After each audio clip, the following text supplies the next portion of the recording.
Hoje eu estive em uma reunião no Ministério da Saúde, juntamente com 2 pesquisadores, farmacologistas, e é com muita alegria que anuncio o meu apoio na busca de recursos para o projeto de inovação de uma nova indicação terapêutica para o tratamento de pacientes infectados pela dengue, zika e também a chikungunya.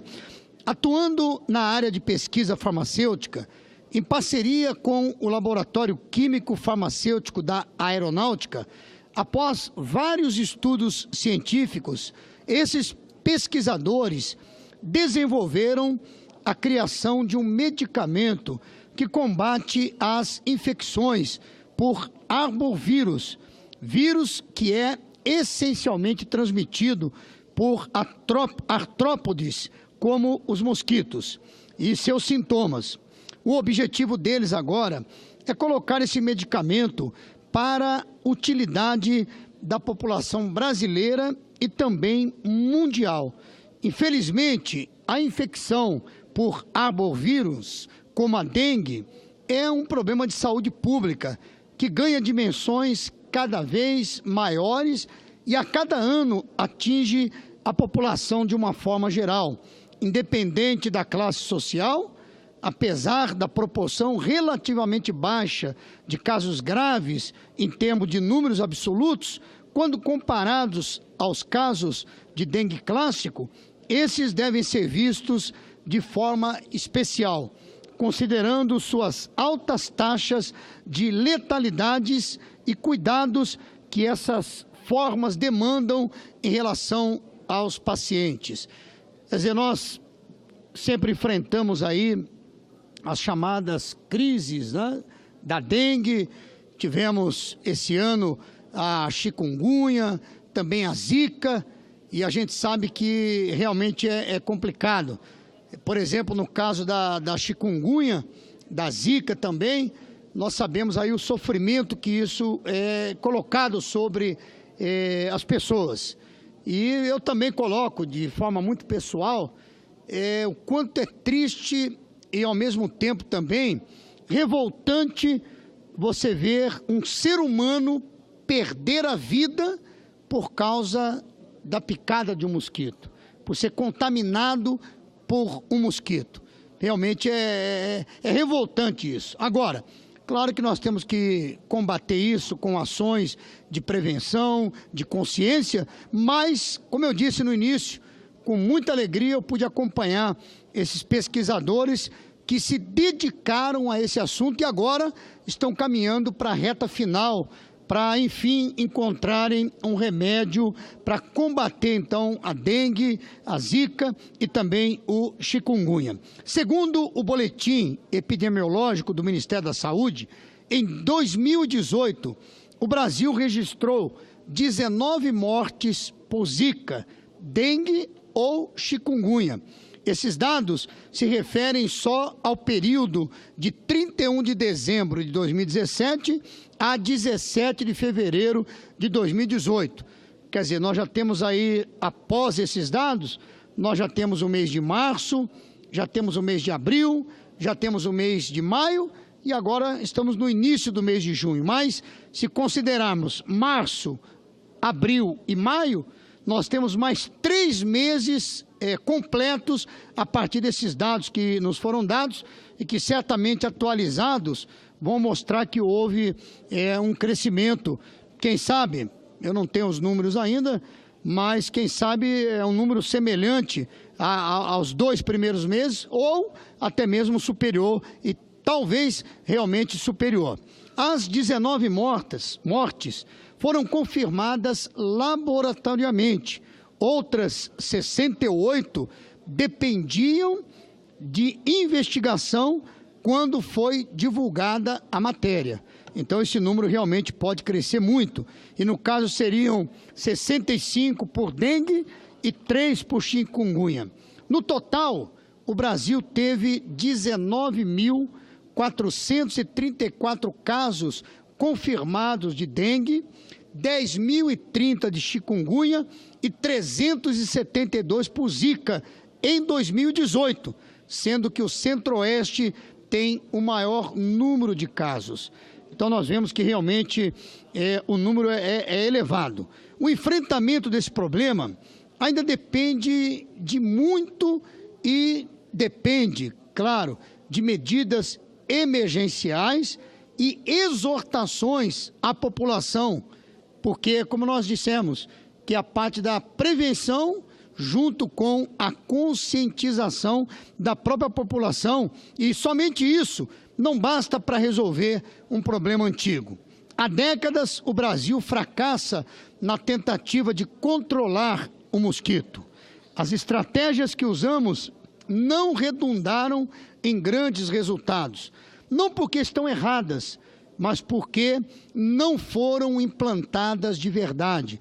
É preciso investir em saneamento básico. Cerca de 50% da população brasileira hoje não conta com a coleta de esgoto. A irregularidade no abastecimento de água é outro grande fator que precisa ser urgentemente resolvido.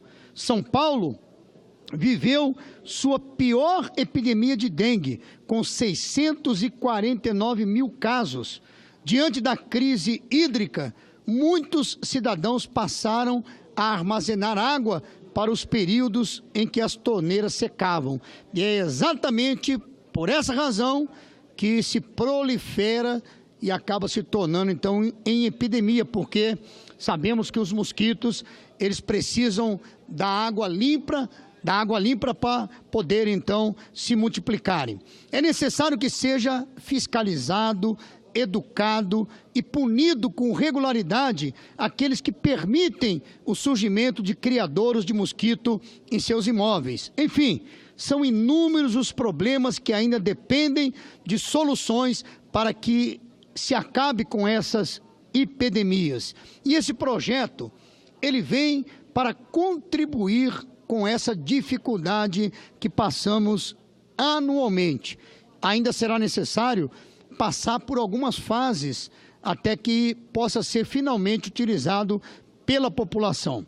Mas, sem dúvidas, será um caminho para combater a dengue e seus sintomas e também diminuir o índice de mortalidade desses pacientes. Eu conversava também com esses pesquisadores, assim que saímos do gabinete do ministro, ali estavam presentes também assessores do ministro, e o ministro encaminhou o assunto para que seja tratado, para que seja avaliado a questão de se avançar com esse projeto. Agora, o que faltam são os testes laboratoriais. E eu quero destacar aqui que, inclusive, quando eu conversei com esses pesquisadores e tomei conhecimento dessa possibilidade da cura da dengue, da zika e da chikungunya, eu lembrei, inclusive, da minha secretária do lar, né, minha servidora lá em casa, que ela sofreu com isso.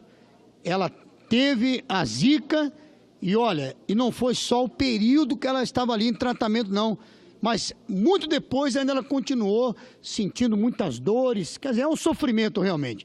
Mas o que eu quero chamar a atenção é que, conversando com esses pesquisadores, quando eles me apresentaram que fizeram essas pesquisas, que firmaram essa cooperação com o laboratório da aeronáutica, eu disse a eles que essa última fase, que seria a fase dos testes laboratoriais, nós poderíamos tentar, de repente, a iniciativa privada, que seria até muito mais rápido. Claro que um laboratório, uma empresa farmacêutica, teria todo o interesse de ter esse remédio, de ser o possuidor desse remédio. Mas, para minha surpresa, esses pesquisadores disseram que não queriam fazer isso com uma empresa privada, porque exatamente consideram esse assunto um assunto de governo, um assunto de Estado, um assunto de saúde pública, e nada mais necessário do que o governo entrar nesse processo. Por isso, nós buscamos o Ministério da Saúde para que o Ministério da Saúde possa dar essa sequência. O senhor quer uma parte, senador Flecha Ribeiro? Se Vossa Excelência permite, senador Claro, Eduardo por favor. Lopes. O senhor tem uma parte, senador Flecha Ribeiro. Vossa Excelência está tratando de um assunto da maior importância, que lamentavelmente acode o Brasil a cada ano e que precisa ter um tratamento de prevenção. Ainda agora, uma notícia no jornal do nosso estado da importância que todo o Brasil conhece e internacionalmente também do Instituto Evandro Chagas, Isso. que se dedica a preparar, inclusive, as vacinas também para combater zika, chikungunya e febre amarela. Lamentavelmente, ainda ocorre no Pará e com grande frequência. O diretor do Evandro Chagas, o pesquisador Pedro Vasconcelos, ele está hoje em Washington, desde domingo, para participar, hoje e amanhã, de uma série de palestras na George Washington University, onde falará sobre as epidemias de arboviroses no Brasil. Olha só. Em particular, na Amazônia, dengue, chikungunya, zika, febre amarela e outras menos prevalentes, mas não menos desconfortáveis para as autoridades de saúde daqui e de lá. Ainda, senador Eduardo Lopes, ele irá participar quinta e sexta-feira próximas. O nosso pesquisador, Dr. Pedro Vasconcelos, participa da reunião da OPAS, exclusivamente sobre febre amarela. E ele, o diretor de Evandro Chagas, fará a conferência de abertura, onde abordará as recentes epidemias no Brasil e na África, e as lições aprendidas desses eventos para prevenção, isso que é importante, em saúde pública, de novos eventos no futuro. Então, eu só quero parabenizar a Vossa Excelência para trazer esse tema, que às vezes, ao passar a fase mais grave, você acaba esquecendo e não se previne para que possa voltar no ano seguinte. Obrigado, senador Flecha Ribeiro. Exatamente. E o senhor colaborou aí com esses dados importantes, o que está acontecendo. Veja que o mundo está falando sobre isso, né? E colocou muito bem. Depois que passa a epidemia, o período crítico, há uma acomodação, se esquece do assunto. E, como eu estava falando, e quero aqui parabenizar esses pesquisadores, porque realmente eles poderiam buscar na iniciativa privada, poderiam tentar avançar com a sua pesquisa. Mas levamos ao Ministério da Saúde, e já quero aqui também agradecer ao nosso ministro Gilberto Ock, que nos atendeu, já deu seguimento ao assunto e disse que até o final da semana, nós podemos ter uma resposta, inclusive no pensamento do ministro, na visão do ministro, dentro de um programa que já existe no Ministério da Saúde, essa parceria, esse último passo desse processo, que seria os exames, os testes laboratoriais, pode ser feito ou poderá ser feito, inclusive, no Hospital Albert Einstein, para que nós tenhamos aí, então, logo a regulamentação e até poder atender a população, porque, como foi citado pelo senador Flecha, falou daqueles que não são tão recorrentes, mas são tão desconfortáveis como aqueles mais conhecidos. E eu testemunho aqui realmente o sofrimento que eu comentava da servidora lá em casa, da secretária do lar ou empregada doméstica, como se chama, né? O quanto ela sofreu com essa questão aí da zika ou chikungunya, com muitas dores, sem poder trabalhar, e passados mais de 6 meses ainda sente dores. Sente muitas dores ainda. Então, realmente, nós temos que cuidar disso com muita responsabilidade, porque, eu reitero o que eu falei, você vê um ser humano perder a vida por ser picado por um mosquito, realmente é uma coisa que me deixa revoltado. É uma coisa, a gente se cuida tanto, né?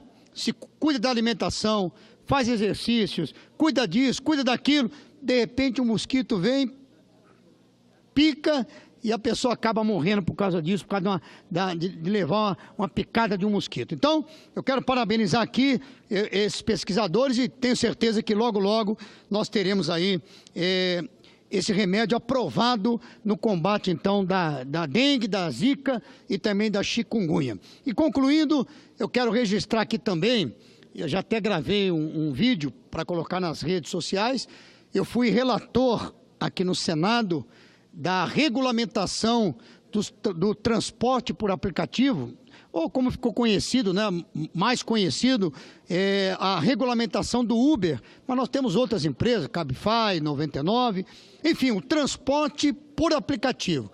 E uma das reclamações que eu me lembro, na época do relatório, era exatamente com respeito aos impostos, dizendo que essas empresas não pagavam os seus impostos, e na regulamentação eu determinei, né, e foi aprovado aqui pelo Senado, foi aprovado pela Câmara também, no relatório já existia que os impostos devidos aos municípios teriam que ser pagos. Mas hoje nós sacramentamos isso, e eu quero parabenizar o nosso presidente Eunício de Oliveira, quero parabenizar o relator aqui desse projeto agora, que foi o senador Armando Monteiro, aonde nós hoje aprovamos que o ISS dos serviços por aplicativo serão recolhidos no município onde foi executado o serviço, onde foi tomado o serviço.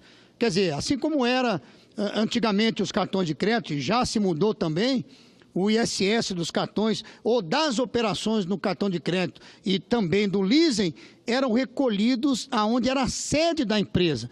Nesse caso, claro, na maioria dos casos era em São Paulo. E agora, eu que sempre me declaro como um senador republicano municipalista, então mais um projeto que vai em favor dos municípios brasileiros, porque aonde for tomado o serviço do transporte por aplicativo, ali será recolhido o ISS. Então, se um tomador de serviço usar um Uber, por exemplo, lá em Caxias, o ISS desse serviço vai ficar no município de Caxias e assim por diante em todos os municípios brasileiros. Então, quero registrar aqui também, com alegria, a aprovação desse projeto, que é importante para os municípios, importante para ajudar os municípios que já passam por tantas dificuldades. Então, aquilo que nós pudermos melhorar a arrecadação, melhorar o empreendimento, aquilo que nós pudermos gerar emprego e renda para os municípios, isso é muito bem-vindo. Então, eu fico feliz e registro aqui a aprovação desse projeto. Senhor presidente, muito obrigado.